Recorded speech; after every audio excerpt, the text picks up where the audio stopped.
Kubara mukiya abakutondera kaire kanu kenyini Hakitara TV bale muno hona ali mukali abali mu bunyoro hano henyini munyamasaze mbaganiza abanyakuli Kambonseri roha bali mbaharabu muno banyanya baitu na beno baita bakutoza sente mbaharabu nabali mu Amerika Bungereza nywena kwenda kubatangira aho nimbara mukyanti mebale mukutekinga gakaire na muranti mukuhondera entekanizo zaitu zona Hakitara TV amabara ninyo Julius Chumuhendo omulisa omwihaba moli entekanizo rubazo kwenda kunyumya muno mugenyi wange kiro kino umutekanizo rubazo ndeto omuntu ogo aine kinte kyakora aine kinte kyakutegeka aine muntu ekintu ekyakurubasa inde special when tuenda kuba nitukenga kyakukora tuenda kumwegeraho tuenda kenga noruganikirwe omungere yembaganiza. And of course Kitara TV kwegesa kumanyisa hona halo kalinyi kiriza kwejukizo aba Kabarega Independence Run Kabarega Independence Run banu kwiruka kuno kurebiri okwezi 5 kwezi okwe10 and of course ibintu byona bikwikirwa haba Kabarega Foundation kwiruka kuno bakakutandika last year bagamantereka bakikolege oli mwaka kujuka emanzi yaitu Kabarega akusa kutunga kiti yawo hamitwale 2 nekichweka so that osobole kuba no weteraniza hali Kabarega rani yo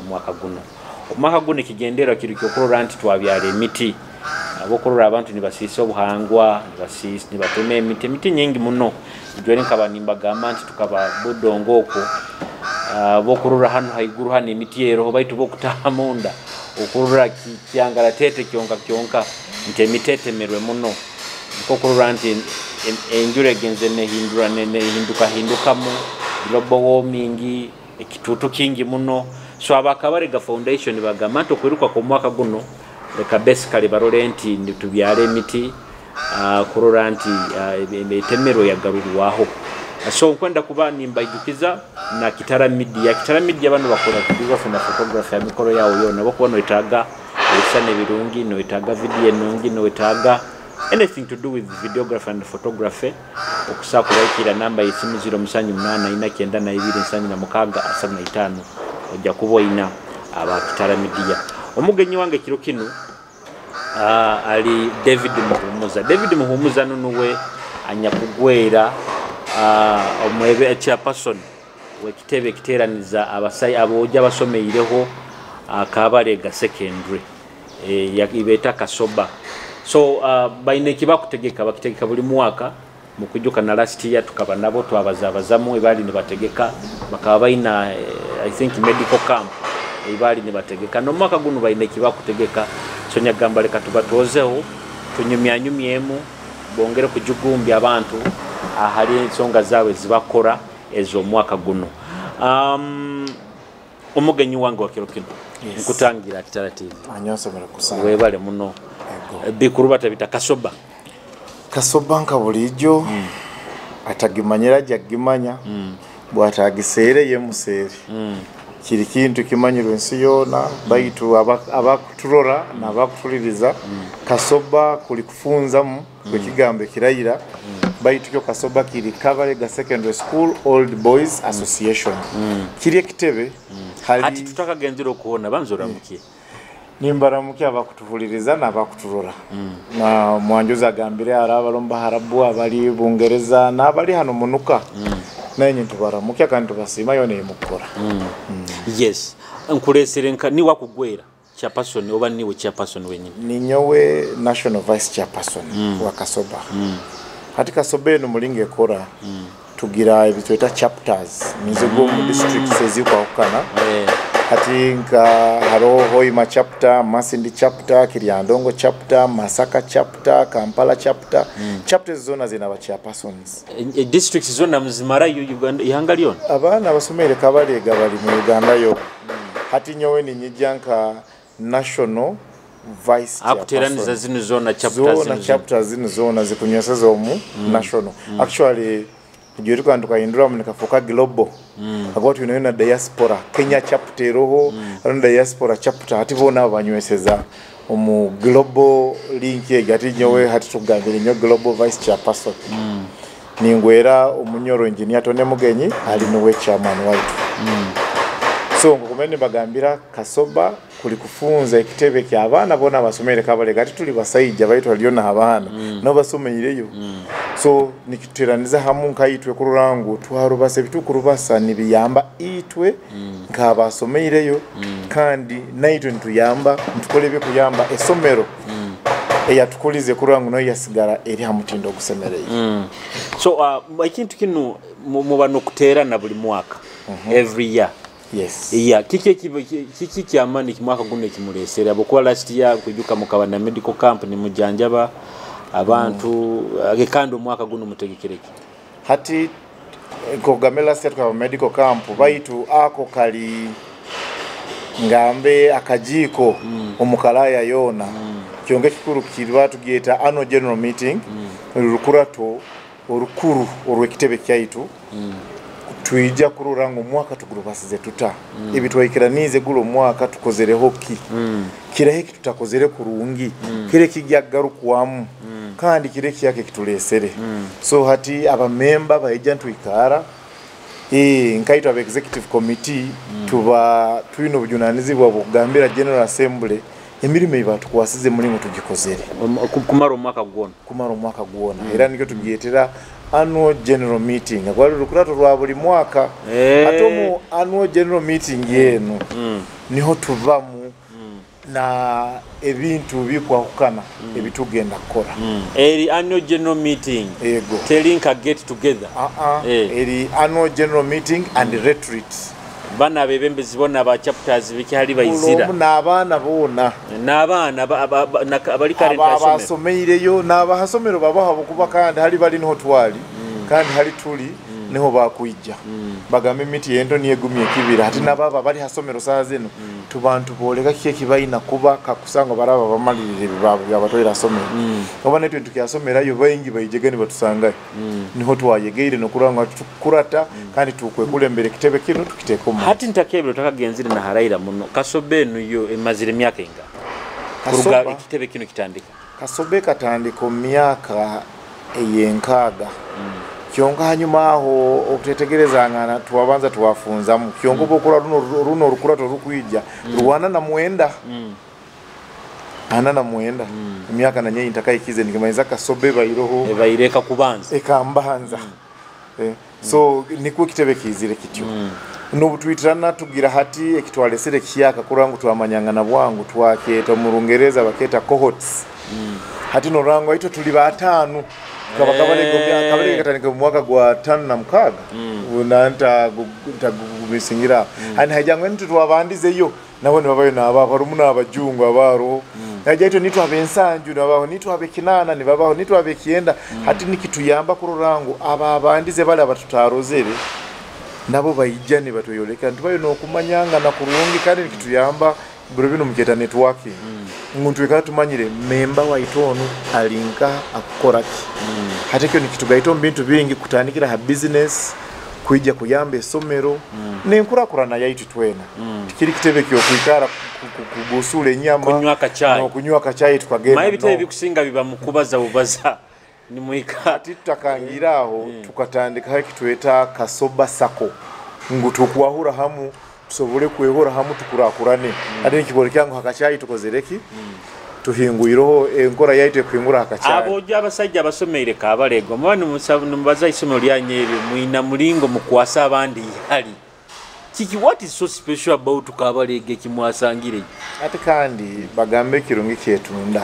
Kabalega ne isomero lyo likatandikana baleta Masindi secondary habaho mukuru womu ayari mwekulembezi we hangali yaito kusumwe wo mito no bote yalihindura ibara lita Kabalega secondary school kana kujja kulihindura kasigikira habyafayo byo mukama Kabalega akamusajja wa mani yakoze libaro munsi yona hati nesomero bagambe baralibiri naza nesomero lyatandikire lyakora ekintu ekikwisane ibara lyake Kabalega kuruga karabeire somere kusomesa aba ebintu ebiriyo kandi biro bino tutanikire korana mu government tukora result based activities ngomwana yasomaga Kabalega na rugayo no sanga nge byakora nibe bikisane byakozereki ibyasomere cyo korora honkiro niwo kebaliza hano ngo abantu bona bakutukuba kuwase ihali oragama ngo batasoba bakasoma tibaina hali basomei baina hali basomei hati nabo habwakini bakwatwa ihali tetuli hali twasomei kikumanyisa ngo tukahaye kyamani kusinga rundi bekibahireyo betu kandi nabo ntubatera kabali ngwitwe na tuizirege hamu nabo babenka yitwe batukopereho batakwata bukwatwa ihali batukopereho bagende bakuri nikyo kimu amasomero gabo eihanga na bunyoro mbaire nsembere hayi tukurakurana abwe kigendera kyabyona kurana government endekaza yezona zikwenda abantu abali hamu boku gihonde kwangwira na government kuyamba abantu mutera abantu kandi no mukuba muri hamu gonze muri bacheke mukuguma hati ngaba bakabaliga tusako tusimbura kuba tuli bayingi tukwemerera oga wasigaro tosobora tuzakutekaho emparanoka hangura kuba tuwe kwasire hamu twabakitoli kandi tuchuire mu kuikaro wire bwaitu kubikozesa kurungi ndyo ngambira kachayi tukakarugaho irako stage iturumu mu team building mu stage taneze batuha tuli ha performing kuli za storming forming noming tukazirugaho ira tuli ha performing saha zine kitebe kaite sende zikine nyingi kandi bogo netegereze ngametu ina cohorts na chapters hati tuina nebikorwa bingi muno ha chapters eze surumu baitu ntaka ebiro ngaruka kyompa buize tutegekereki guno mwaka enu ano general meeting na retreat erumu ensonga nyingi ngokunkugambire accountability zezo zikubaho tubana reports zikwahukana then haruhone kya kitweta state of the school address eje tuhebwa head teacher hati naho twizira mukumanya ibikurubata umusomero bigenda bite somero lyemerere tutantegeka kize somero likozere ito tugiyambire nkaha. For instance ano general meeting ya sembereyo head teacher akatusobore kize kuyala ine kyasingire no kutalibaneza obwomezi bwa buli kiro baitu kandi na budget ze somero gali maize ngo esomere bere netukie sente nyingi muno zikuke milioni 2 na omwezi hamaizi pampu yaite kafa tukosa national water hati nkaba old boys tuwaikara hamu nesomero tuwagamba tikini kizibu tukikwasire mututa tuachwa mu kuli mezi bali yaka hali nkubaliza nayo saha zino pampu tukagit sinking hansi eyombekerwe ri solar powered ntukoragana hamu nesomero kubone tukakoraho rubajo rwaitu nesomero ko rubajo rwayo saha zina amaizi bakunywa hati kirikima project mukwenda kulaunchinga maka go tugilaunchinga ebiro 5 tuba tugenzero mu rukurato rwaito ya amaizi egyo then obutukumara gilaunchinga ntugaruka ntulaunchinga project empyaka eitugenda kutandika ejja kolebwa omwaka gukujja kutandika aho tukaikara tuwakomamu kudabiriza dormitory mu ya winyi dormitory gyo niyo banza kurora ole haruguda kisaye hano kwenda gikwata muzika irezi kuzire somero ligerezeo baira tukwenda kwatira he somero turole mulingo tugya kuyambaho kusoroza akasente akarayamba kudabiriza dormitory gyo abana baitu barale kurungi health mind is in health body mwana tajya kuba kubinarara kubikanda kasomaki kurungi hadiyo tujya kora baitu ekindi kabalegera isomero ero mu bantu twina komitize sikuzire nazo kara buli nyoni nkyali kabalega tukatena na fence tuyikaraga buna maizi gatalibanize tujya katama haiziba tukoraki masindo mtowni gonza abandi bagamba gattabahole baitu twali bahole ntusoma hati naba abantu aba batwetoroire twenda kubafaho kandi kubayijuka niho tukoleire kye kinte kitukweta eye clinic eye clinic egyo tukuli ngo murundi gwaito kubandize kugireta eye clinic egyo tuyamba kuha abantu obuhereza bwabusa kubakebera amaiso busa uijota lesina siringa 5 okubira amaiso gawo abo kuba mulinyo arumwa basomero no budaktari tubaina abadaktari actually tukwatagaine na Mengo Hospital kanu mbumba directors ba Mengo Hospital ali OB aba administrators OB waitu ngamba wewe tukozire tuta sharing resources na Mengo kyonga kigenderwa kiri omuntu waitu wa hansali haina kabalega asako muzaire asako bali muikazi ayijiba mukebera maiso gamanya yambwe kandi obutukumara kebera haroho abantu 10 abo mugisa abaina cataract issues bintu bya maiso ebyo murunyoro timanyirengo kuna kete kiho maiso rundi bagya kufuna obuhereza bwabusa kubasemeza bagaruke barole busa atalo na silingi 50 ezosasuye busa omuntu kyakwetagisa kuwayo ija bakukeberebwa olaga mu kiti ekyo okaba omugisa okaba omuhali 10 abo ojja kukeberwa ojja kusemezebwa Mengo Hospital busa pe taina ne kikumi kyakwayo tikati kujja kuba niko kubandize ko ije bujja Kabalega second ija bujja Kabalega secondary nanka irwaro rubatana vani yayo erumu ebikozesebwaho ebikwetaga abakugu ne theater biba Mengo bamonani bakutwara busa then hanyuma egarubindi zine zokurora zijja kusara omuhendo abaraba ne betaga egarubindi iwa kuguzira emitwaro 3 osagigura emitwaro nka 10 tingameni go muhendo baitu mwachwerireho bachwerirweho bino na bikorwa Kabalega Secondary School Old Boys Association tukora hamu na Mengo ebya maiso then hati aba mutu ikantu kama maiso gano musana guntalibaneza bakugambire kikira habine bitujja kukolera busa kikuyamba kufuna mulingura yeyongera yonaiwe bojenyi somaho itafuka maramu kuba somaho naye nogano yongerayo niba kunofuna obujanjani bwo yes hate kindi tuba na kumanyangana kuonyene hati kuno tuba na gala yo mupira kya sabiti kijja kuba kya mukaga kya sabiti actually nibo tujja kuba Masindi Stadium tuije tuzane inter house omupira abasingira omwako goyire bakaba Kennedy House hati house ezo kuchwisikaniza zikiali nizo zimu mwaka tizihinduka tizikahindukaga no mujja kumanyanga na mamanyo kaba mu house eti haliyo Lumumba Bikunya Kennedy Winyi na Black House kyonga ba Black House abo babaga bali baina haka kwati na zine zindi so hati ojja kusanga yasomeri yogwe kinana na uyalo mulumumba nayo yasomeri yogwe kienda olumulumumba naliyo saha zino alumulumumba hato baraija kono najoine ngati tujja kusamba ompira tulole mulingo twakutwala kyoka kandi takwebeirwe ekiro kya katane ekyo tukumala meeting egyo tuba neitweta fundraising dinner so tujja kuba na fundraising dinner hali tujja kuikara itwenka aba Old Boys tulole nyonyi na muziti nyondaganize ziti nekweke kinkugambire kya Winyi House kire kya dormitory kiterekere bine bintu tubikora murundi go kubanza uboke Kabalega Secondary School haliyo main library ibe nyuma ya administration block ito aba Old Boys itu renovating kandi twagitamu nebitabo bike nguyagarukaho kaba itakyakora twagigaraho saha zino na masomero gani galitabana kurora library go kuisana ngabaleta Kabalega Secondary School library garukiro self-contained library erumu byona bukakutanga ahiremo tukakikole kyo kyawo tuwa renovating aho na sections za dormitory mu Lumumba House aroho akohoti yemu yagambira room ya basinya wane nukatugiterekereze bagukutamu gonze saa zino jya kusanga ceiling bakagigaruka mu kurungi ebisiga byona babisiga bakitamu na madirisa so bine bintu tubikora gubandize twekentu bikora kandi twekaba Old Boys ekyo nibyo tugaramu amani hati ebintu ebindi mukola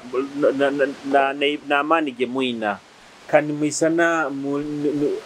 muina na respect ya amani mu administration timuina na powers zikusaga amani hati eche muntu kumenda katumubingi Kabalega Secondary School Old Boys Association yeteka soba egire kikaro kimu a board yesomero so ebintu byaitu byone bitukora utubandi wenda bihike omu administration yesomero no kwirwaniza somero ngo kuli titubaliza kuna aheru muraba mukuru aba mulolo turaba omu board hakwa tuyinayo akutubaliza kyonga obundi mulingo mukama abikoro bya kwesanga obundi na board aro aba obibonga kyonga kandi kitakozerwe ngo kigendereirwe ate ngasaze no bokora cha personi obi kura na bamemba bani kabasatu ba obi kusanga hata board turoba memba ngawenga nkabana so kutuko watu wikira nize tukakira niza na board yona kira kiro kikusaba kubaho kandi bojo buli muntu we are stakeholders aba kusaba kikakolebwa kakusanga baba tuine teacher ebyakora nibyakona na direction yesomero tukusaba tugamba wewe omuntu wona takore bitu achwiremu So tukusaba bamuhindu ite tulina busobozi tukora na public service ngo tulagenda public service tugambe iwe tukuhinduire tukusaba busaba wewe mwege ni musaka tukolera okino mukitukolere bakatukoleko isokeze ekikuru kyabyo nakurora ngo esomero yahigaruka nko kuyali kandi ke tukirwanisize tuka esomero ke kahikaho abana 2005 nyonya somere kabali gakorwa gwekenda na mukaga ko gwekenda na mwenda tukaba bana rwenda chonga bakakendira bo bayika abana 2005 baitu twaje twatirani zamani abaesomero abazaire naito aba old boys saha zino tulombana nkarunana ikimanyisange somere kozereki yayongeye kandi myaka nkesatu enyuma tukafuna ho mwana yasingire Uganda yono mu Zambia senior 6 myaka inga kesatu enyuma umwana yasingire Uganda yono mu Zambia senior 6 akaruga kabali aina AAA na D2 omu general paper yasinga Uganda yona so nikimanyisa ngo muhando guturoho hati na kikundeta na kikaguzo kyange kyakandi kabale gasekendera buli buntu ahuraga na jukumira na gibazaho. Do you feel even now nti ekyali nkabuli yabaire ina oba kubali ya district nti mwina hali mwina kuongera mu education mbyaki omaze magonyene tukasereberamu nyo hali nyatahire kabalega nkajja na first grade kandi umwaka gugona ne myaka ya sembere twajaga kabalega taina first grade kandi kwenda kwebaza ngamengu nkarugonyi na first grade na bagenzi bange bayenga baize na first grade bakarugayo naki na first grade hati hanyuma habamo umutindo kusereberamu nibyo ngugambire nabana nabazaire bati nakutwara abana nkaha kabale abaitu hati tugarukire kitukayikira litukwenda kuba baitu hali tukwenda kuba tukururaho kandi tukwijja nibyo ngugambira abana bali bakendeire hati tugarukire abana bahikire kandi hati enrollment eja na kasente kandi akasente bukabaho kimanyisangu na basomesa abamu government abetasobwere kusasura PTA or board of governors esobora kuteka abasomesa abamu bakwetagisa aba government katazereki etalese tuongere mu amani kurorangu twasoma hati biro bino akaija curriculum empya ka competence based abana bakole ebintu biko okana okuya kwesanga itwe buli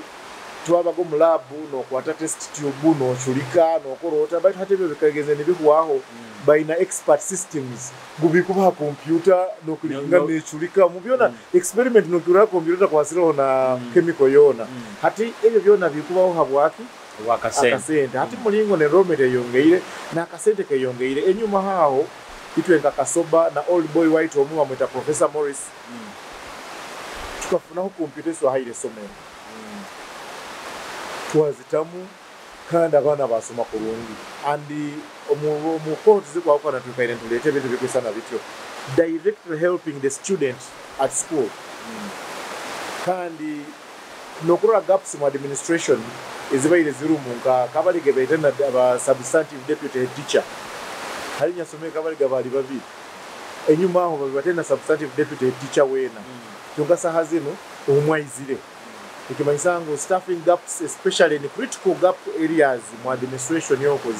zigenda nezijurwa no sangango bundi ndikubeni kireterana abana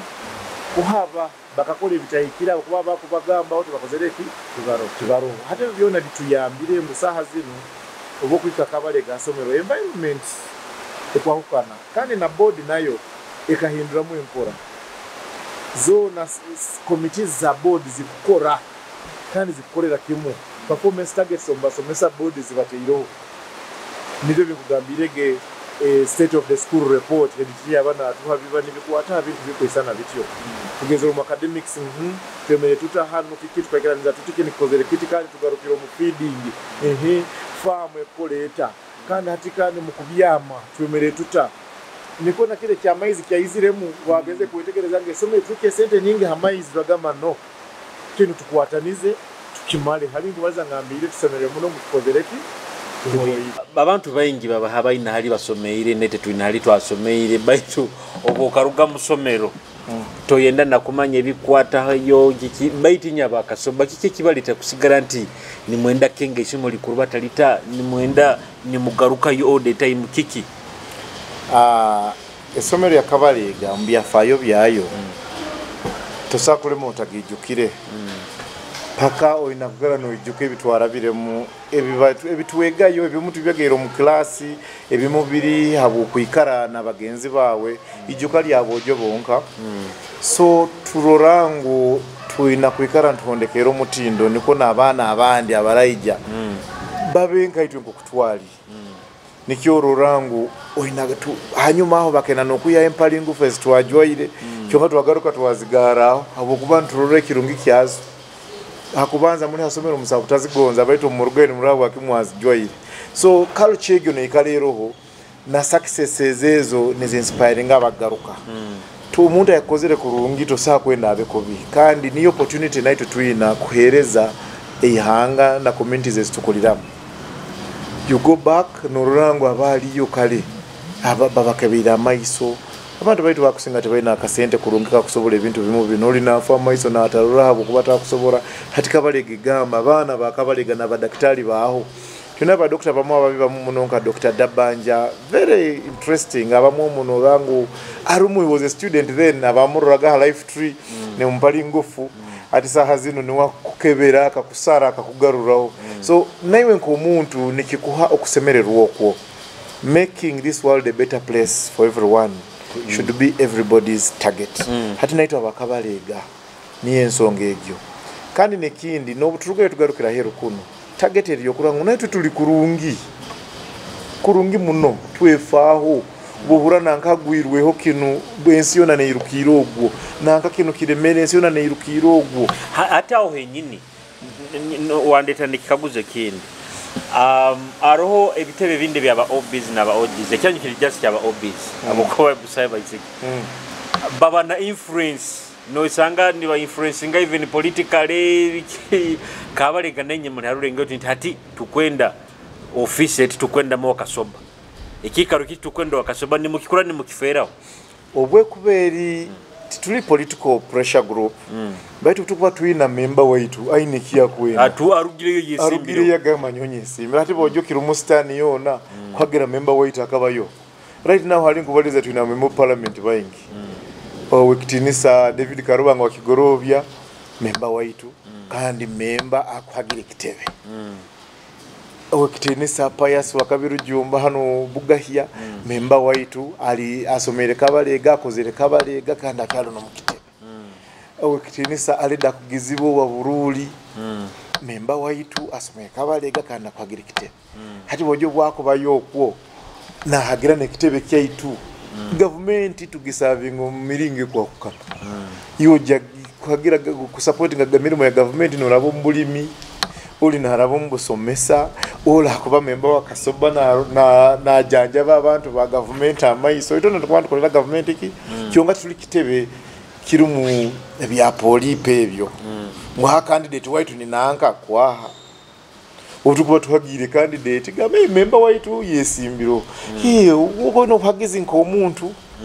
no bumuha tuba muntu ombaitu nke kitebe ekyo tukinango Kasoba hati yemereire hali nanka tutukabaga nakyo baitu ujja kwesanga nawe abanywani babakusinga kandi bali banga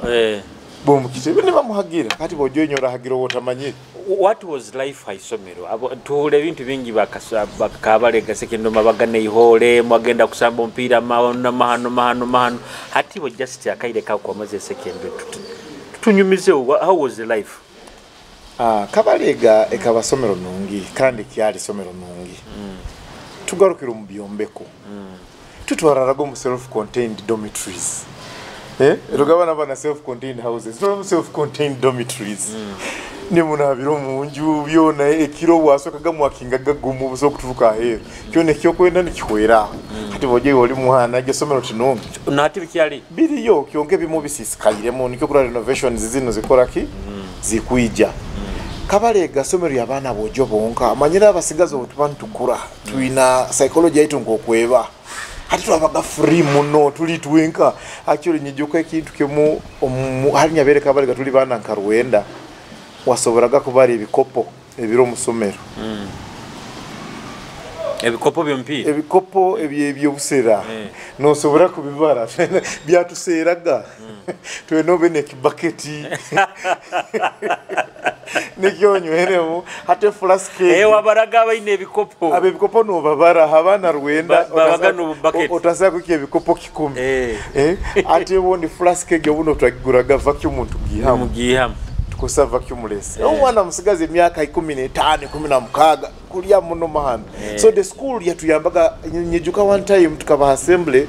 deputy teacher in charge of welfare yatugamba batuchumbira kilemu per meal twena kulya at least 1 kilogram of food hata mwana kura obyo kulya biroho embera nungi twalitwe na life tree ogwena mwaka sente kawe hari enyama hari no gaita kyonka tuna na change of diet ente yaitu kandi tukateekaho itu obulyo esomero yatuhaga obusobozi nk'abaana twagamente bakisalire gasomero hatali kuleetera enyama hati ebyenda biki byona tubana it was good life but even then above all academic excellence tuwasomaga hata abantu bandi bo nebo batwetaga bahole kyonka tutali bahole mwana wena nkubwa nakura n'abaana baito mukatubarura mwana mujerukya n'aba mwana mugezi mwana wena akahunyera mwati wekange nekakisa utanyeta hati twagendaga obundi ne bagamba turwanira mukisahe kurwana tinkwenda kusagika violence teri nungi kandi nasaha zeno nyawenye kara ha old boys sports committee yesomero ninyongi charinga muno mune mpira beba masindi no tugenda ha regional nakinkira kuba honko muntu nyina timu yinkora nayo ntugeza okurorangu abana bano basambiro bazayine mizano yabo kurungi kandi tubakozere eihole eri kutalibaniza abantu bandi kyonka nobunde kyo tukibalize side eno haroho no butali bwenganiza omubano bo officiators bintu byaitu bino nawo bondo bwenganiza buburayo hata abana ni barugaye kurwanira ati obubano no koragana n'abana bato bano obundi tibaba batongo okubarura nabo bani barura no kole kintu ekisobero mu musanani gwa katukutukutukutuku hata omwana rajata nke kugijo mu debate ngaitwina hanu uwo bundi byaba bimalira nkaha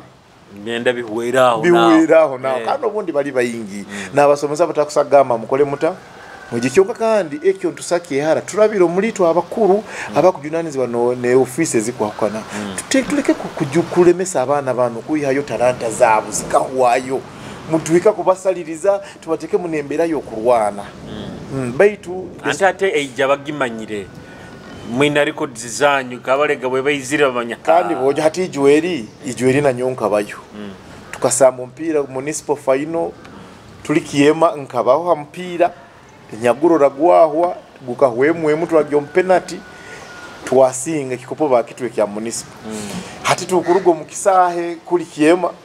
kwijana nyonka abo mutimwe zabandize kwijja kubanga ningaruka hoyima nabagenzi bange kutwayizira tukasanga abana bandi basazire esomero lya itwabalega ne muruka zetu kwake bazatenda birwamu hati nitu twarwana abaitu nibo barwana hati bojo balo baraja bakerwanaho ni mugamba ngo barwayineke bakuba berwayineho ari nigionga ati namusomera ganda wa history yanyu bajya babetegekeye tusingira omupira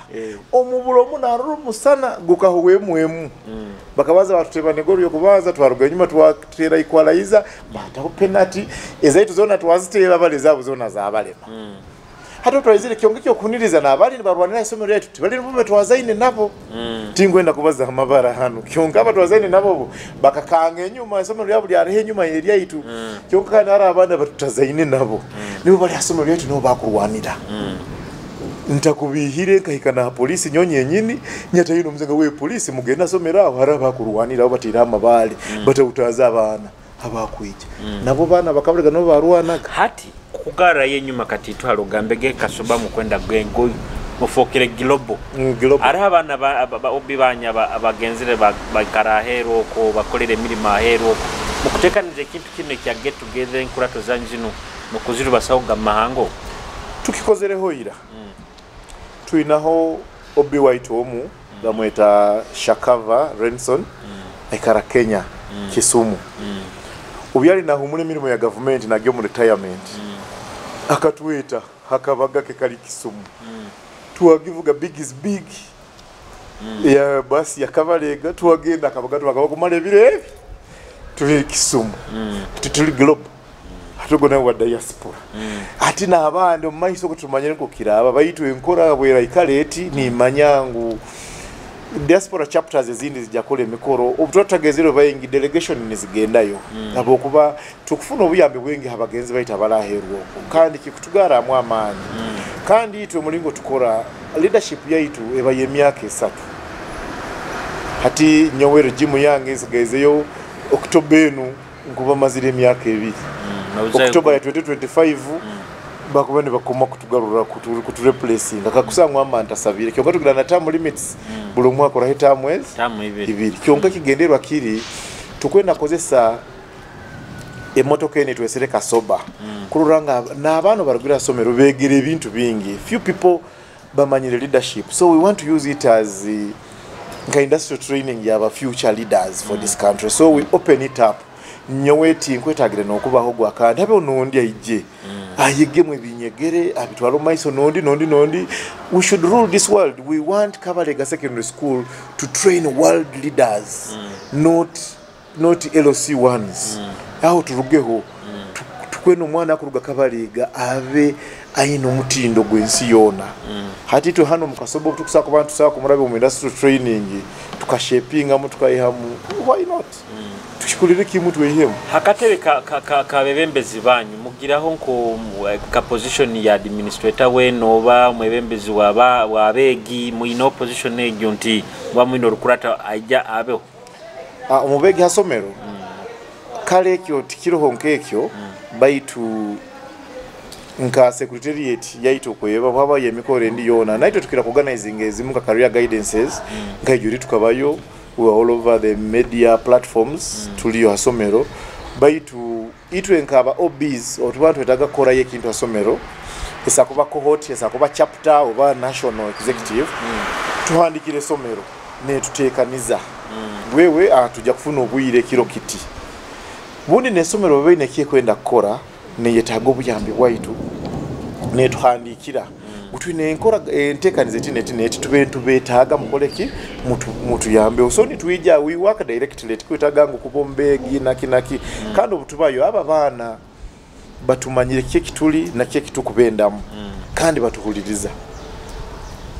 nyosa kwikaho abo batumanyire twikara nabo bakutira no mungaro nibemera obyo izire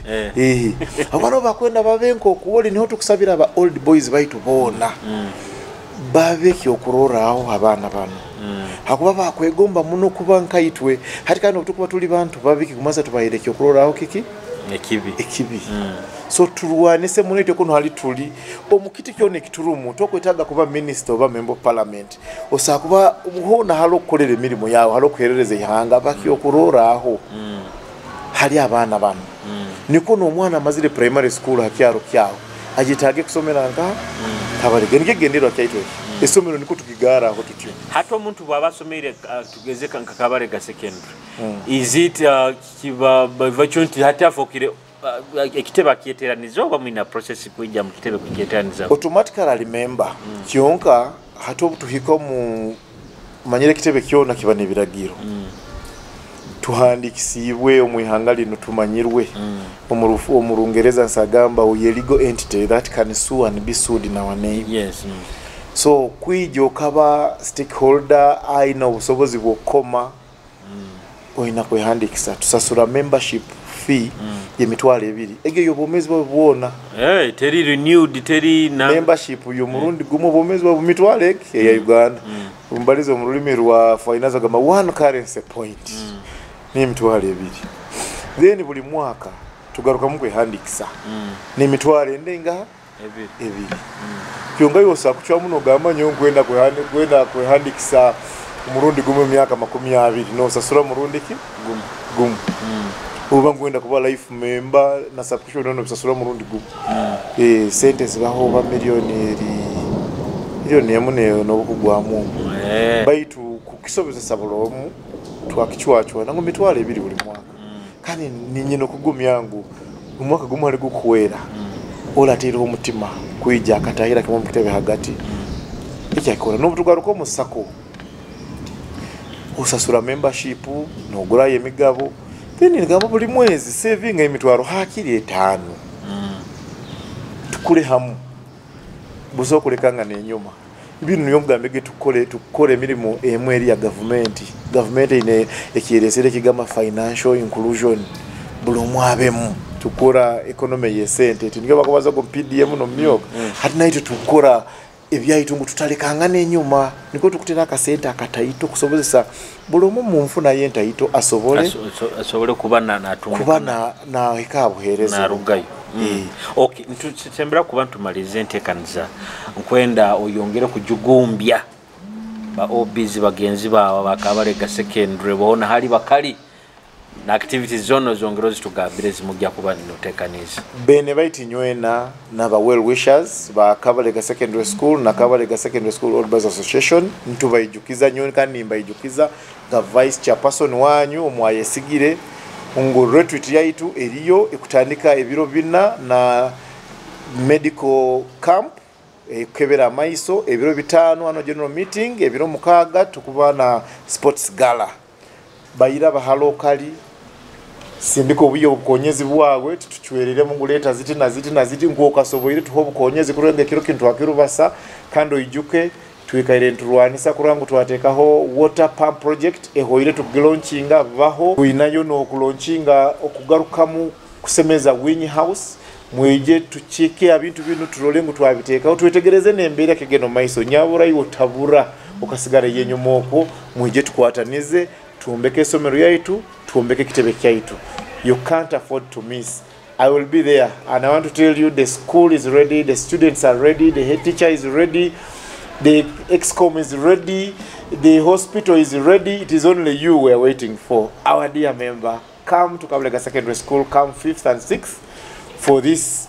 annual retreat and the AGM. And for you who has eye challenges, the medical camp is opening on 4th and we'll work up to the end of 5th. Let's be at Kabalega Secondary School on those dates. You can't afford to miss. Aro abakwendezi nkukuterera esimu kumanya bikusinga bakutabahereze nambe zibakusakwikirira abantu ba organizers obokuba no itaga esimu okusakuterera chairman waitu kandi esimu zetu zigaba ze public funds for Kasoba activities kandi chairman okumusanga hasimu ya 0772 576631 0 musanju 2 5 na musanju mukaga asatu nemu obundi osakubo ina akasente kawe notaga kasindikira treasurer naiwe oyambeho intekanza y'ebintu bino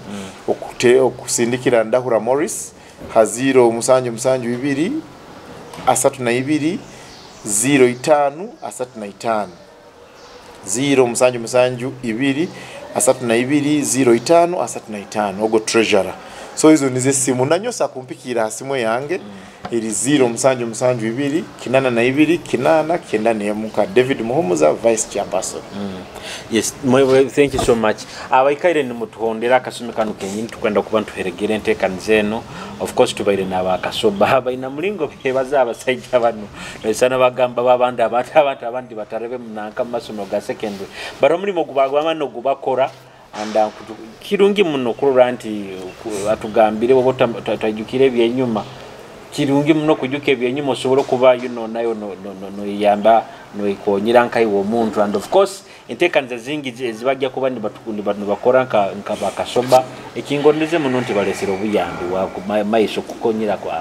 abayino bizubu amaiso bajja kwa ni bajanja birabusa kirungi muno ekintu nkekyo and of course nga Kitara TV intekanza orubazo tukwenda ku bantu gimaraka na Kasumi kenyini mbaire na vice national vice chairman yes omugo kitinisa David Muhumuza antekanza orubazo reka tuchaita no mutekanze zinda Kitara TV mubai.